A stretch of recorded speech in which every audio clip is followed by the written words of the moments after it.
Hi guys, Olive here. Here today to discuss with you the books that I read in February of 2019. I had a loose theme of love for my reading in the month of February, since February is indeed the month that contains St. Valentine's Day, so I fittingly chose to start off my reading for the month with a romance book, and that was A Princess in Theory by Alyssa Cole. This is the first book in the Reluctant Royal series, and it starts off when our main character, Naledi, starts to get a string of emails claiming that she's betrothed to an African prince. She's a busy grad student and she doesn't have time for what appears to be a series of spam emails.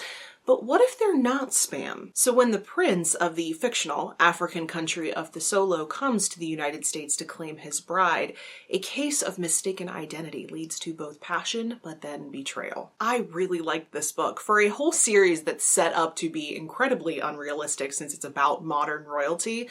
It was written in a really believable way. Like, for instance, our main character went through the foster system as a child, and so she really struggles to get close to people. And our main man, who is actual royalty, has real princely duties, and we see him go through challenging situations where he struggles to make the right choices for his people. The relationship between the two main characters develops slowly. The attraction may have been immediate, but there is no insta-love here, nor were there any mistakes made on the characters' parts that were easily overlooked by the other one. I felt like those elements were given the gravity they deserved without detracting from the book being fun and steamy. Just a really good quality romance book. I then moved on to a nonfiction book called It Ended Badly, 13 of the Worst Breakups in History by Jennifer Wright. This is a work of nonfiction that talks about 13 very unfortunate breakup situations throughout history. It starts off with an introduction that is aimed at people who have just recently ended a relationship. It's like you can feel the author envisioning her reader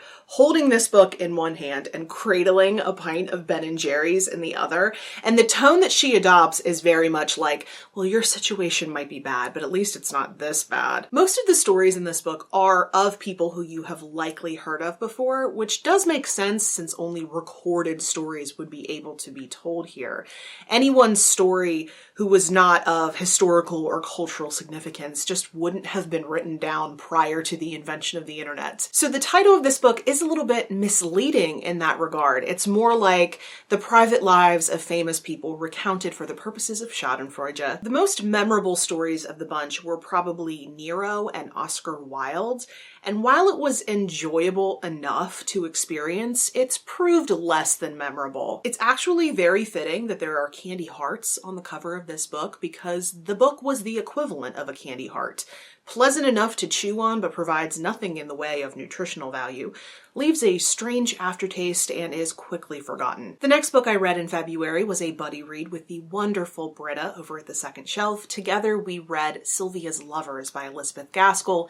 This is a Victorian novel by the author of Wives and Daughters and North and South, two of my very favorite books. So I had very high hopes for this one when I put it on my classics TBR.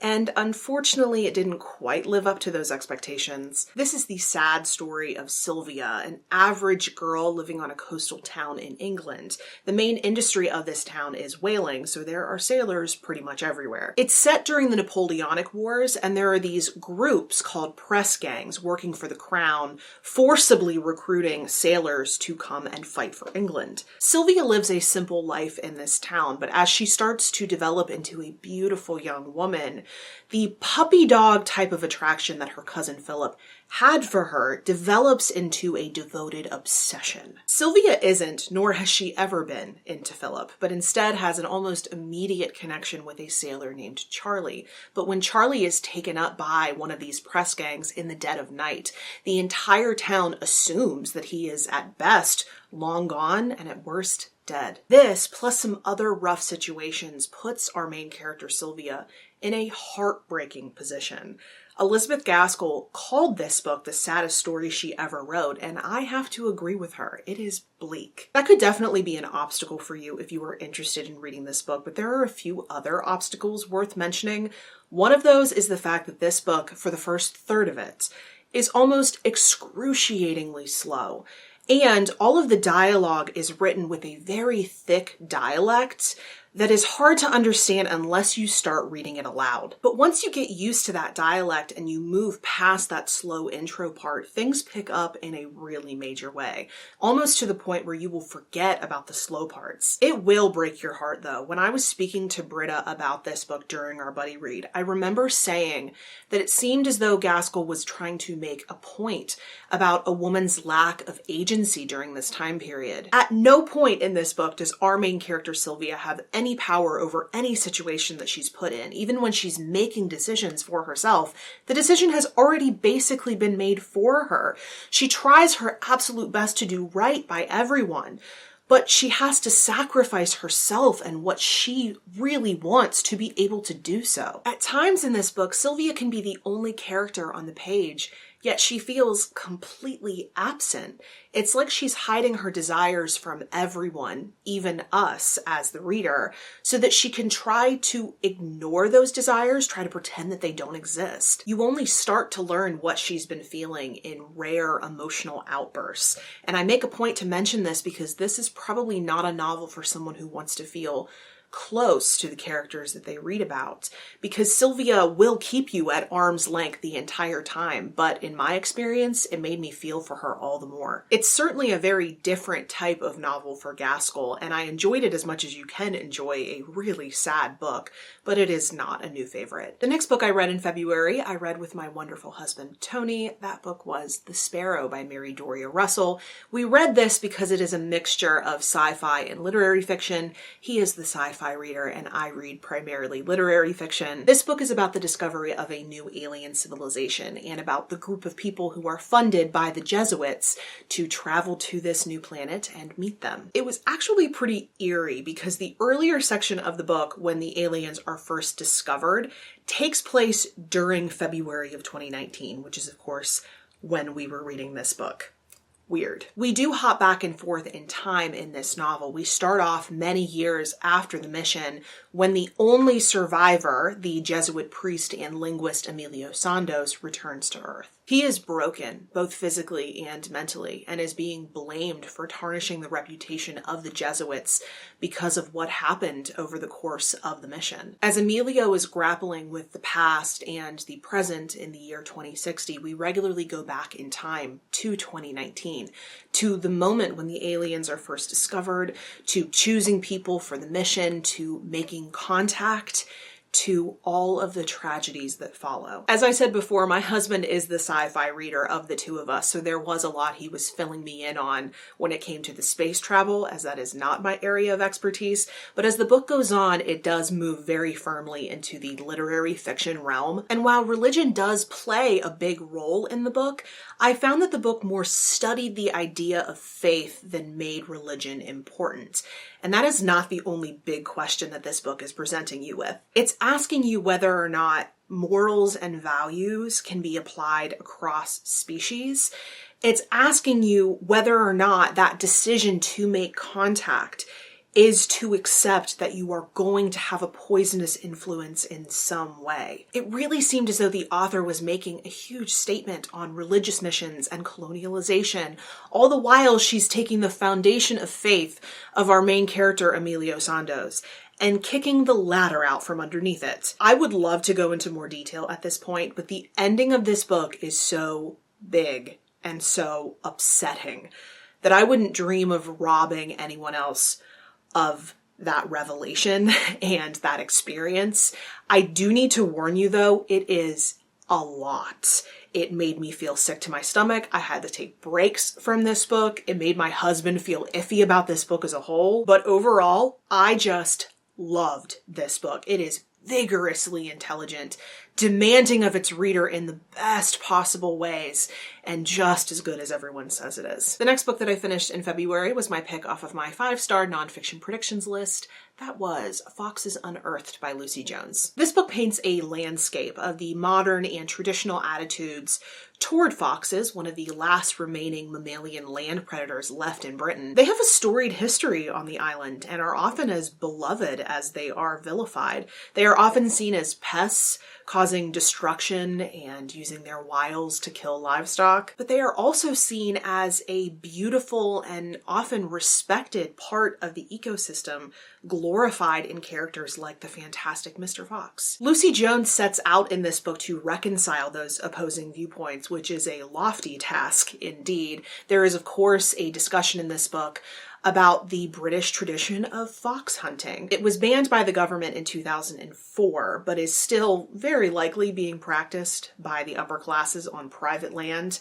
Many call it inhumane since the hunt concludes with the fox literally being ripped apart by dogs. I found that in this book, the author, Lucy Jones, doesn't really take a firm stance on either side. She instead does what the subtitle suggests and simply tells the story. She talks about the tradition of hunting in Britain, why people are attracted to it, why they defend it. But she really shows how complex the issue is, because even people who kill foxes seem to have a love for them. There was a very specific story in this book that I doubt I will ever forget about a man whose job it was to go and remove foxes from private residences where they had become troublesome and then take them to exterminate them, and yet had a pet fox at home. So you can really see that even on an individual level, feelings toward them are mixed. I found this to be a very entertaining but also very heart-wrenching book.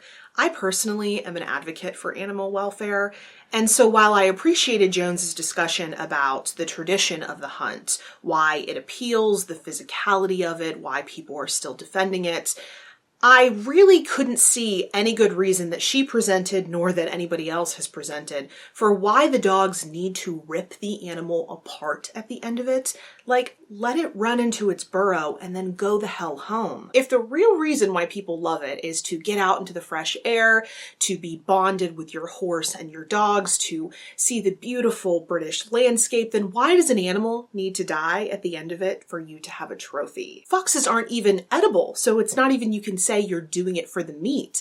And so in those ways, I feel like the defenses for the hunt are really dishonest. But I really did like that the author wasn't afraid to present both sides of the argument fairly. We need to hear from both sides. We need to understand both sides to be able to see what's really going on. It is a very British book, which is one of the things I liked best about it. Sometimes the American experience can be exhausting. And so this felt like a little bit of escapism, like watching an episode of Downton Abbey. And then on top of that, it's about nature and animals. So certainly right up my alley. Not quite a 5-star read, but a very solid 4. And the last book that I'm going to discuss at length in this video was the random book off of my TBR that was chosen for me by my patrons.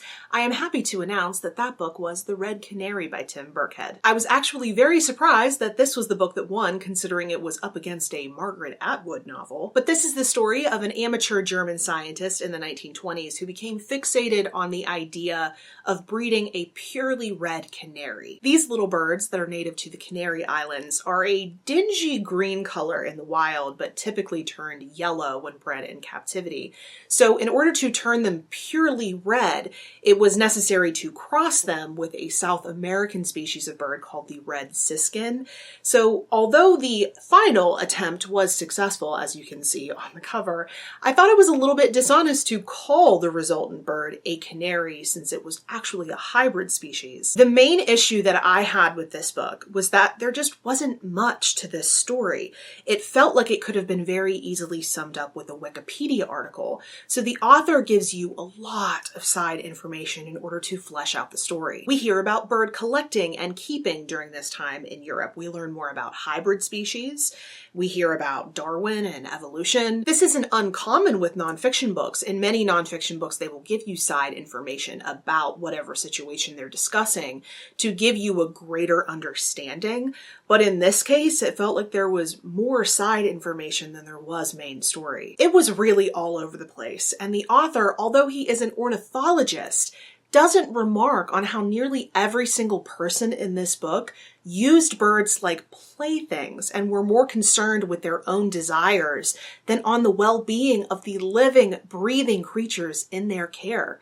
just really not an impressive bird book overall. And the last book that I read in February is one that I have discussed elsewhere, so I will only briefly talk about it in this video. That book is Why We Sleep by Matthew Walker. This is a work of nonfiction that deep dives into the realm of sleep and dream research. It is based on 20 years of research and covers just about every aspect of sleep you can think of. It is a very science-heavy book, so don't go into it expecting a self-help book that's going to assist you in getting a better night's sleep. There are some tips in here on how to sleep better, and of course, the better you understand what sleep is, the better you will understand your own sleep. I found it fascinating, and it completely altered the way I now approach my own sleep schedule. I did a full review of this one. If you'd like to hear more about it, it will be linked down below for you. So those were all of the books that I read in February of 2019. I think it was a pretty successful month overall. I'm happy with it, at least. If you've read any of these books, if you've heard of them, or if you now want to read them after hearing me talk about them, I'd love to hear from you in the comment section below. Any other general comments or questions you can put there as well. Or if you'd like to connect with me somewhere other than YouTube, I am on a variety of different places on social media, and the links to all of my profiles are linked in the description box below. Thank you so much for watching. I hope you're having a wonderful day. I will see you in the next video. Bye.